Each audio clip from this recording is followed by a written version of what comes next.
And from the same man, when to take off your sandals, I've already done so. Spirit of the exploring heart, help me walk where deep-rooted questions rise through the firm, hard ground, the pathway that has led to war and injustice for centuries. Barefooted and trembling, let me feel the pain that inhumanity has tramped into the earth.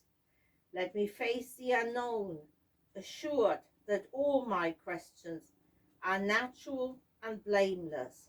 Help me learn how to live peacefully when war and anger rage, how to do justice while greed consumes resources that could sustain us.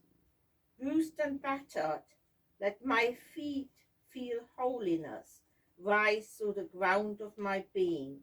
Let that holiness fill me with confidence that I might find alternative to the well-trod roads to destruction.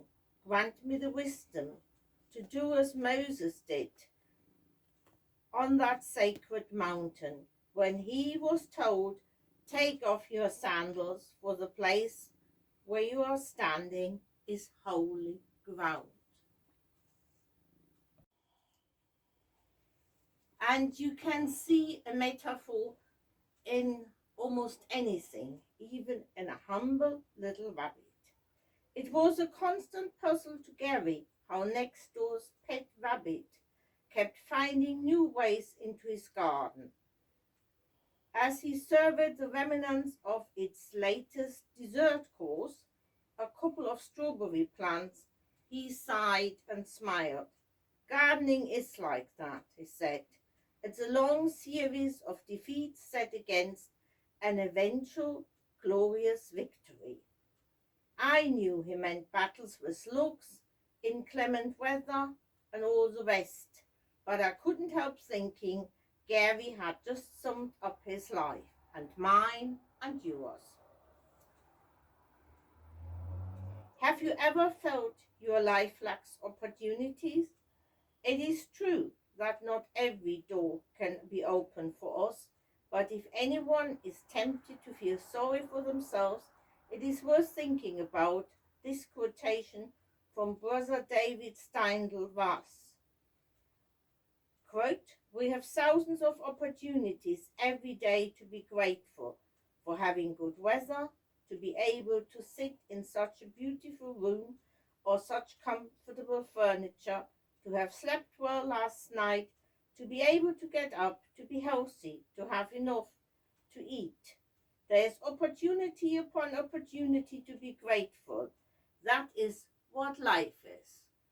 And if we have that many opportunities to be grateful, we probably have an equal amount of opportunities in each day to become just a little bit more courageous.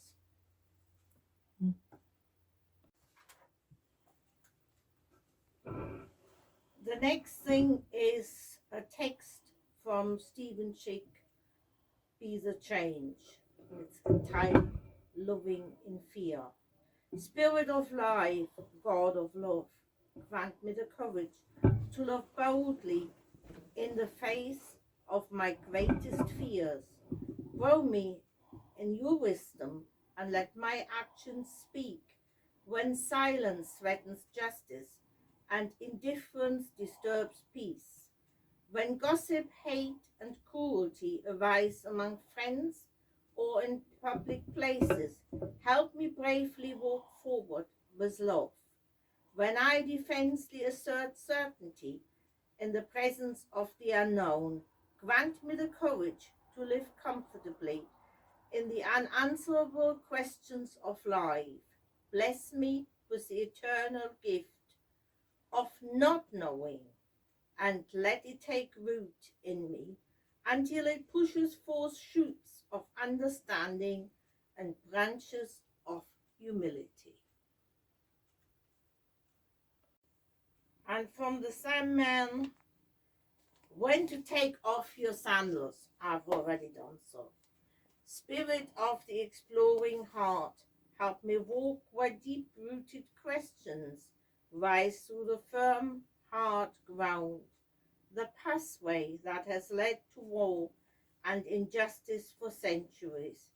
Barefooted and trembling, let me feel the pain that inhumanity has tramped into the earth.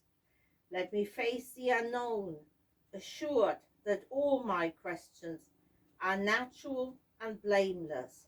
Help me learn how to live peacefully when war and anger rage, how to do justice while greed consumes resources that could sustain us. Bruised and battered, let my feet feel holiness rise through the ground of my being. Let that holiness fill me with confidence that I might find alternative to the well-trod roads to destruction. Grant me the wisdom to do as Moses did on that sacred mountain when he was told, "Take off your sandals, for the place where you are standing is holy ground." And this is the last text by the same man, The Lost Dimension. And it starts with a quote from Maya Angelou. Is a dimension lost? Is it love? I awoke to an empty to-do list. I vowed that on this day I would put nothing on it. Just let things happen naturally. I have models for this radical behavior. Every bee, turtle, and muskrat knows to the bone what to do. Puppies know how to find the nipples. Their mothers know how long to put up with all that shoving and sucking. The whole world is filled with knowledge of how to live, where to eat, and how much pushing any individual can take. Why do we hunger for knowledge of what to do? Why do we wrestle, like Jacob and Jesus, with devils and gods to find out how to do it? Is there a gene of ignorance planted deep within us, where we created a little lower than the angels or just below the puppies? Animals live successfully without being told anything. They love without envy, kill without hatred, sing, chirp, and warble without vanity. They seem to know instinctively how to love life. And what about us? Have we lost this dimension? Perhaps. So far, Stephen Chick. And I think, despite that I probably have problems with the word holy at the moment, and my bare feet are not always standing on holy ground or resting on holy ground, but this idea that animals know instinctively sometimes so much more than we do echoes with me, and also the idea of the empty to-do list. I like empty to-do lists. I sometimes even like full to-do lists. I just don't like feeling discouraged by an over full to-do list. And I have often been the victim of exactly that. And even when I don't do anything, I have this guilty, nagging feeling that I should do something. So it is actually sometimes quite difficult to allow yourself just to be. But if you are just there, you can take rest. And the rested person might find it easier to find an inroad to their own courage.